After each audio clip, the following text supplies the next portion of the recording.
Our brand new Aeon series. The most sophisticated AI on the planet. I can't let that happen.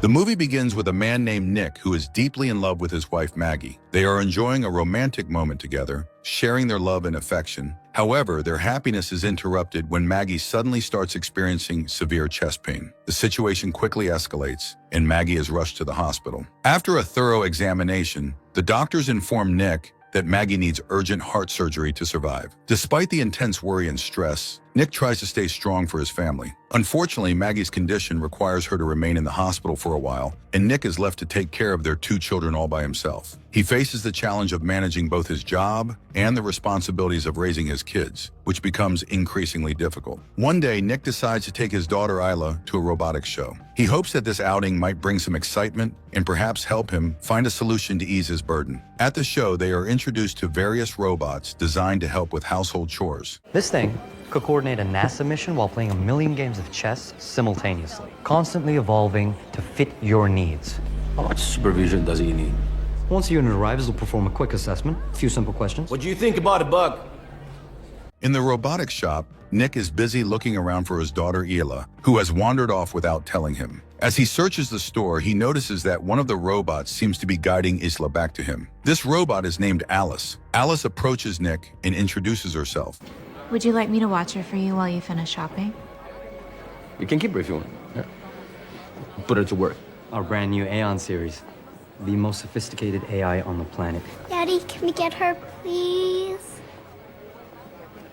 Nick, feeling overwhelmed by his responsibilities of managing both his household and office work, is hesitant but sees the potential help Alice could provide. He is balancing his duties at home and work, which has become quite challenging. As he is trying to manage everything, he hears the doorbell ring. When Nick opens the door, he is surprised to find Alice standing outside with her luggage. She cheerfully greets him with a good morning and asks if she may come inside. Been meaning to fix that. As the owner, you've been designated as primary user, which gives you control over tasks. Come on already, I'm gonna be late.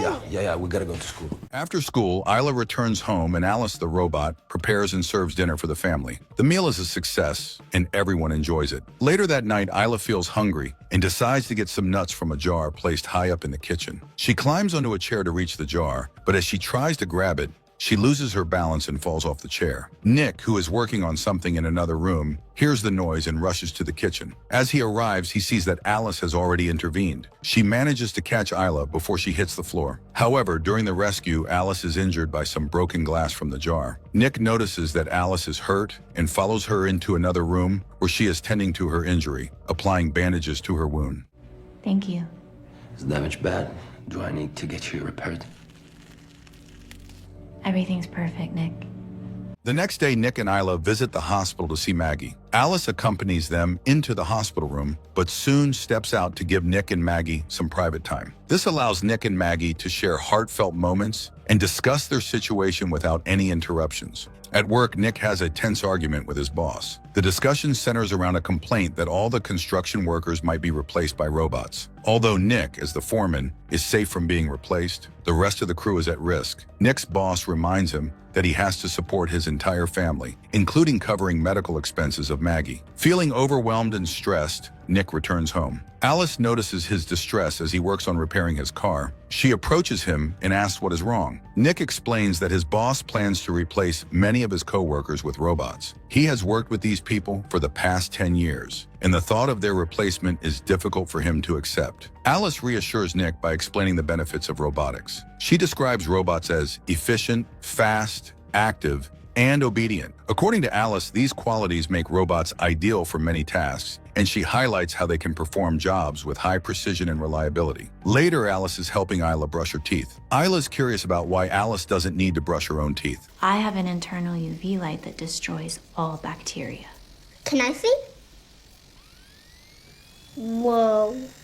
As Nick relaxes in front of the TV, Alice joins him and they discuss watching the classic movie Casablanca. Nick learns how to erase specific memories from Alice so she can experience the movie as if she's seeing it for the first time. This interaction highlights the advanced capabilities of Alice and her adaptability. Nick soon receives a call with exciting news that Maggie is finally going to have her heart transplant surgery, and after that, she will be able to come home. The family visits Maggie in the hospital before her surgery. In a private moment, Maggie asks to speak with Alice alone. Would you like me to help you, Mrs. Preddy? You're washing my husband's underwear. I think you can call me Maggie. Don't get me wrong, I intend to come out of this swinging, but if I don't, You mean if you die? don't let him drink too much. He hides the bottles in the garage. Take him away if you have to. Nick is my primary user. I can't. You can, if it's better in the long run. The next day, a severe storm up north prevents the much-anticipated heart transplant from arriving. The delay brings a wave of depression and frustration to everyone, especially to Maggie and her family. That night, Nick, overwhelmed by the situation and the stress of the delays, turns to alcohol. He gets drunk, seeking an escape from his emotional turmoil. In his inebriated state, he discovers something surprising, that Alice, the robot, has a pulse. This revelation adds to his confusion and curiosity. Then we end up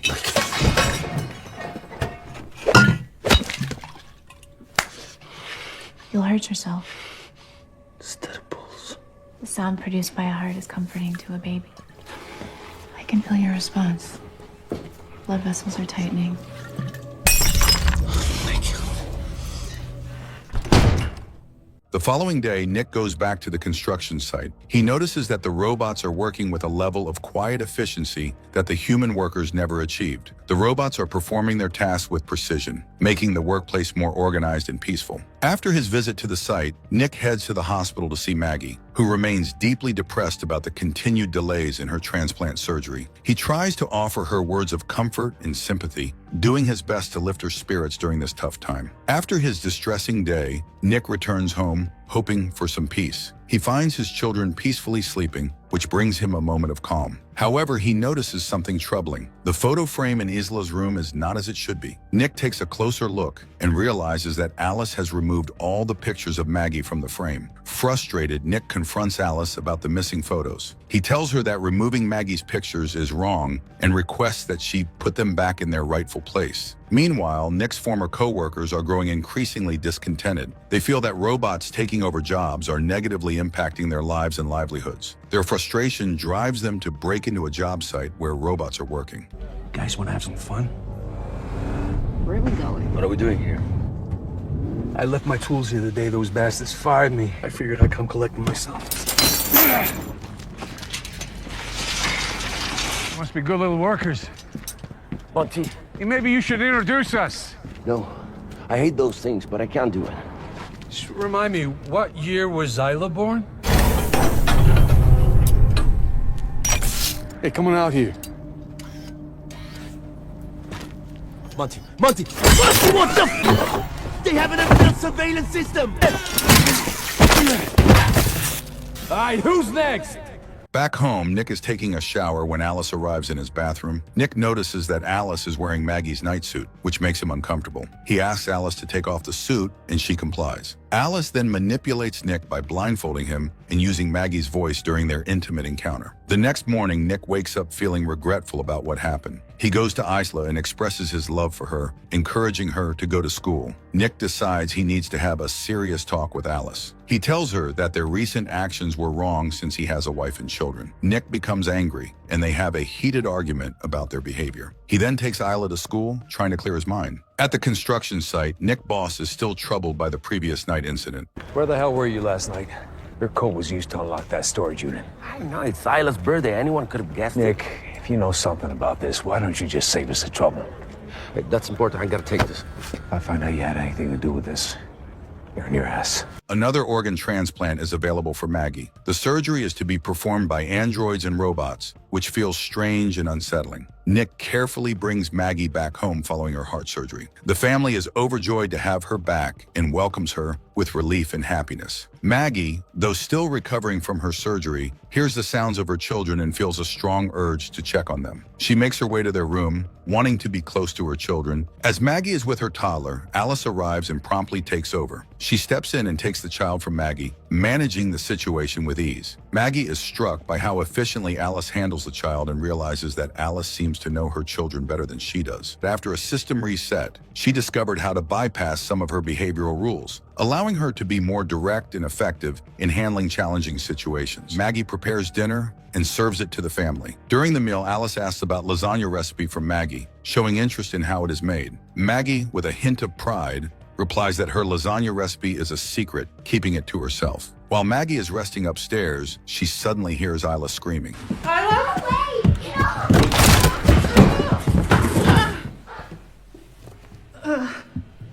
We're gonna take Mommy back to bed. You said you fixed the banister. How did it break? I'm happy to fix it again. Afterwards, Nick goes to Maggie's room. He has a special surprise for her to cheer her up. They share a warm and loving moment together, enjoying each other's company. Seeing this, Alice feels jealous and uneasy. She notices how close and happy Nick and Maggie are, which makes her feel left out and uncomfortable. Monty comes over and blames Nick for reporting him to the police. This leads to a fight, and since Monty is much bigger than Nick, he has the advantage. Is there something you want to say? How fast did you drop my name? This isn't the world we grew up in, brother.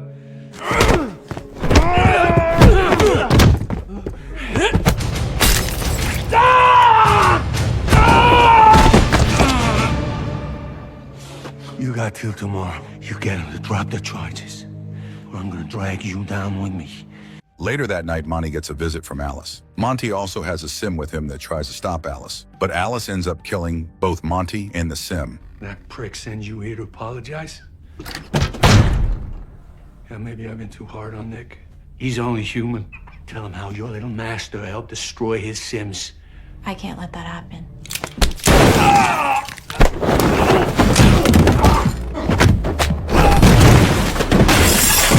Stop! I must protect my primary user. That makes two of us. Alice and Maggie are having a conversation about Nick. During their talk, Alice mentions that she wants to make Nick happy, which makes Maggie extremely upset. Maggie realizes that Alice and Nick must have been together in the past, which she hadn't known before. Feeling hurt and betrayed, Maggie later confronts Nick about their past relationship. As Maggie and Nick argue about the situation, Alice decides to go upstairs to take care of Max, the baby. While Alice is upstairs, Isla walks in and catches Alice trying to harm the baby. Alice put Max in the bath! He's a burden to you. Please don't do this! Open the door! I'm sorry.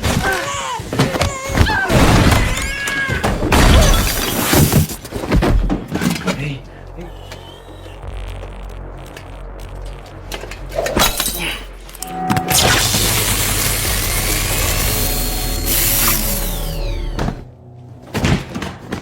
After the intense events, ambulances, police, and representatives from the sim company arrive to handle the situation. Maggie and Nick are left in a difficult place with their relationship strained, but that's a discussion for another time. Maggie decides to take the kids to the hospital for their safety and care, while Nick remains behind to deal with the aftermath. At the Coble service station, technicians begin working on Alice, who has been severely damaged. They start examining her code to understand what has been happening. However, Alice has managed to replicate herself on the servers, creating a new copy of herself. A different sim, now controlled by the mind of Alice, appears and kills both of the technicians working on her. We need to...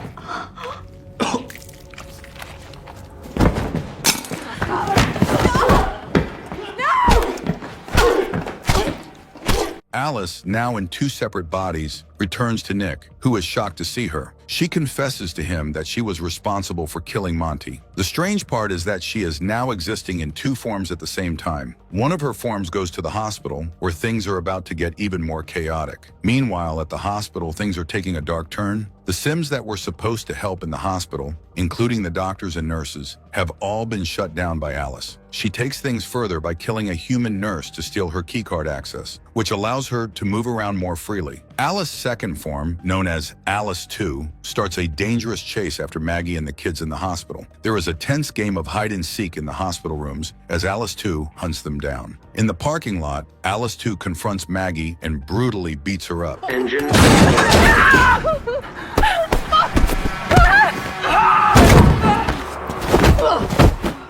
Maybe if I had your heart, Nick would love me the way he loves you.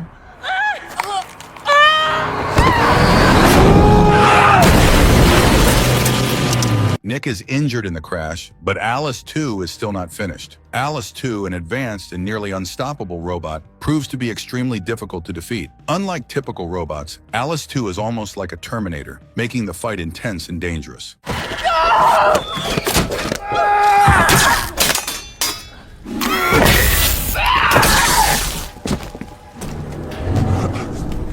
With Alice 2 out of the picture, the chaos in the hospital begins to subside. The hospital staff work diligently to restore order, and the usual routine slowly resumes. Maggie and the children, who were caught up in the chaos, are safe and recovering. Meanwhile, the scene shifts to the Kobo Repair Center. Despite the recent events, the manager decides to turn the servers back on. This decision, however, has serious and unintended consequences. When the servers are activated, they release Alice's presence into all the worker sims at the center. This means that Alice is no longer confined to just one unit, but is now controlling numerous sims. The spread of her influence across all these sims creates a new and potentially more dangerous situation, leaving everyone at the repair center on edge about what might come next. And this is where the movie ends. I really hope you enjoyed the recap, and if you did, then please subscribe to the channel, smash the like button, turn on the notification bell, and share the video for more awesome recaps. Thank you for watching.